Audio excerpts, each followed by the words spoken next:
96.7. Here's what Joe thinks. Joe. What Joe thinks. Free beer, hot wings, Steve, Justin listeners. Fight hatred with hatred. That's what I always say. It's the only thing that's proven to put an end to it and the senseless violence that it spawns. It's certainly not the cause of a never-ending cycle.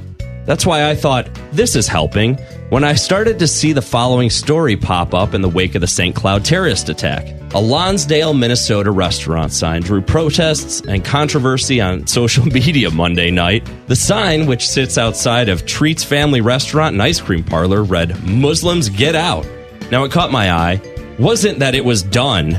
This is as common as college girls thinking blackface is hilarious at this point. It was the perplexing interview with the owner, Dan Rudinger, and who he thinks he is versus what he really is. That drew my eye. Because when the interview kicks off with, "I've had enough and I'm standing up," I would assume the next sentence would be, "I've never liked brown people and I think it's a good time to publicly display that." What he actually said was, "We are not racist." To which I say, really? Because that's definitely a thing that someone who's racist would do. He goes on, "We were going to put Muslim extremist, but we didn't have the room. People started taking it the wrong way and thinking we were against Muslims in general. Why would people take that the wrong way?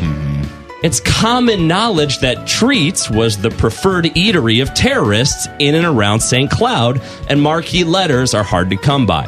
Makes perfect sense to me. If there's anything I hate more than a xenophobe, it's a totally gutless one.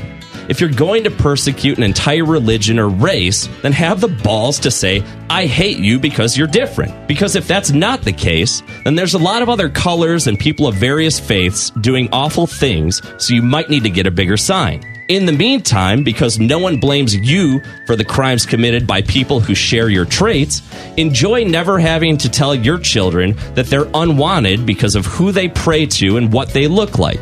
Because of you, someone else may have to. And until you and people like you start to think differently, until you stop living in your small-minded world, someone will have a worse life.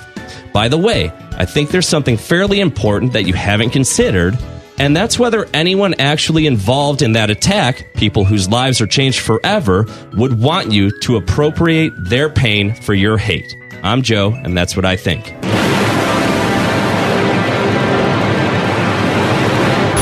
Free beer and hot wings. Mornings 4 to 9 on Rev.